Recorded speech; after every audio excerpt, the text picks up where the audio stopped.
तो दोस्तों stock market में इस वक्त एक अच्छी खासी कंसोलिडेशन होते हुए नजर आ रही है और लगातार आप देख रहे हैं पहले 24,000 24,200 300 तक मार्केट जा रही है और उसके बाद गिरावट देखने को मिल रही है और उसके बाद एक रेंज बाउंड मार्केट इस वक्त चलती हुई नजर आ रही है।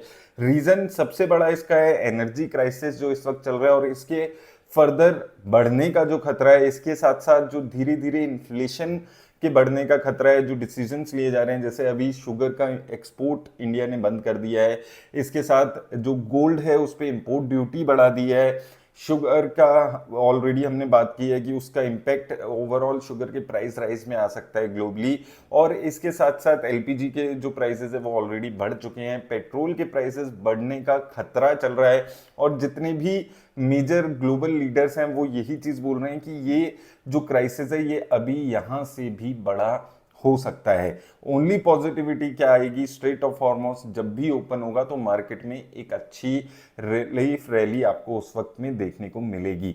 इसके साथ जो पेट्रोल के प्राइसेस अगर बढ़ते हैं, जो कि बढ़ सकते हैं, इनएविटेबल सा लग रहा है, आज नहीं तो और एक दो हफ्ते में बढ़ सकते हैं, वो ओवरऑल इन्फ्लेशन को इंक्रीज कर सकते हैं। अभी रिसेंटली मिल्क के प्राइसेस भी इंक्रीज हुए हैं, तो हर जगह दिख रहा है कि इन्फ्लेशन धीरे धीरे बढ़ते हुए नजर आ रहा है। यूएस में इन्फ्लेशन के नंबर्स आए हैं और काफी हायर साइड पे इन्फ्लेशन के नंबर यूएस में भी आपको देखने को मिले हैं। इन सब की वजह से मार्केट में एक पॉजिटिविटी ओवरऑल देखने को नहीं मिल रही है। यूएस की मार्केट में फिर भी रिटर्न्स आ रही है, इंडियन मार्केट में पर्टिकुलरली रिटर्न्स नहीं है। उसके कारण है कुछ कि यूएसडी टू आईएनआर बहुत ही खराब डेप्रिसिएशन चल रही है आईएनआर की, उसको लेकर कुछ स्टेप्स उठाने की कोशिश है, जिसमें से इंपोर्ट ड्यूटी जो इंक्रीज हुई है गोल्ड पे वो एक बड़ा स्टेप है उसको इन्फ्लेशन को कम करने के लिए। लेकिन जो सबसे बड़ा खतरा अभी मार्केट में है स्टॉक मार्केट के लिए, वो एक तो जो फॉरेन इंस्टीट्यूशंस की सेलिंग है जो रुकने का नाम नहीं ले रही है, और दूसरा उसके साथ साथ बहुत ज्यादा पॉजिटिविटी रिटर्न्स में जो ग्रोथ है उसमें नहीं देखने को मिल रही है। लेकिन इसके साथ साथ एक चीज और समझनी है आपको कि मार्केट में ऑलरेडी 1.5-2 साल हो चुके हैं जब रिटर्न्स नहीं बन रही है इन्वेस्टर्स की, तो यहां पर अच्छी अपॉर्चुनिटी आपको मिल रही है कुछ पैसा अपना लमसम का इन्वेस्ट करने के लिए। अगर आपने मार्च में जब 22,000 23,000 के लेवल पे निफ्टी गई थी तब इन्वेस्ट किया था तो बढ़िया बात है, नहीं कर पाए थे उस वक्त तो अभी इन्वेस्ट करने का, एक ट्रांच इन्वेस्ट करने का एटलीस्ट आपके पास टाइम है। आपके पास अगर 1 लाख रुपए रखें तो एटलीस्ट 25-20-30% पैसा इस गिरावट में आपको जरूर लगा देना चाहिए।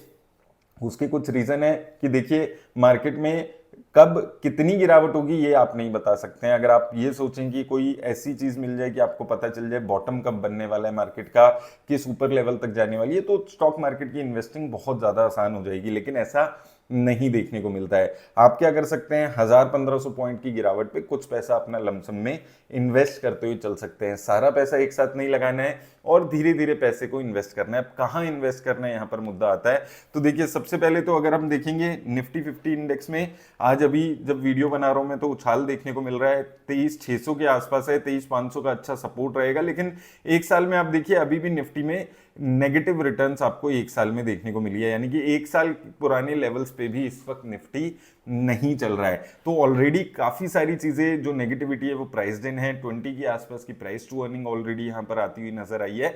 लेकिन यहां पर आप एक लमसम की अपॉर्चुनिटी बन रही है। लेकिन साथ में एक चीज याद रखिएगा कि निफ्टी से बहुत ज्यादा आउट परफॉर्मेंस की उम्मीद आपको नहीं रखनी है। आप ये सोचें कि निफ्टी से आपको बहुत तगड़ी रिटर्न्स मिल जाएगी तो वो थोड़ी सी पॉसिबिलिटी कम ही रहती है। लेकिन एक अगर आप सेफर बेट इस वक्त मार्केट में ढूंढ रहे हैं तो निफ्टी 50 इंडेक्स आपकी सबसे सेफर बेट है।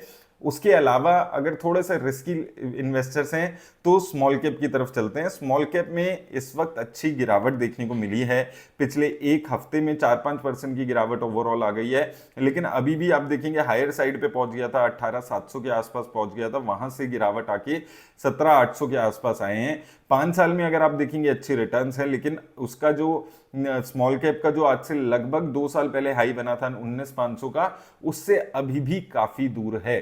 तो अगर रिस्क ज्यादा लेने वाले इन्वेस्टर हैं तो स्मॉल कैप इंडेक्स की तरफ देख सकते हैं, अच्छी अपॉर्चुनिटी यहां पर आपको इस इंडेक्स में मिलती हुई नजर आ रही है। और अगर मॉडरेटली आपको रिस्क लेना है तो निफ्टी नेक्स्ट 50 इंडेक्स है, ये भी टॉप 100 कंपनीज में आता है, 50 लार्ज कैप कंपनीज इसके उसमें रहती हैं। लेकिन अब गई अगर आप देखेंगे यहां पर भी आपको सिमिलर सिचुएशन देखने को मिलेगी कि जो हाई था उससे काफी नीचे चल रहा है। प्राइस टू अर्निंग यहां पर थोड़ी सी Nifty small cap mid cap सबसे थोड़ा सा लोअर साइड पे आपको देखने को मिलेगी।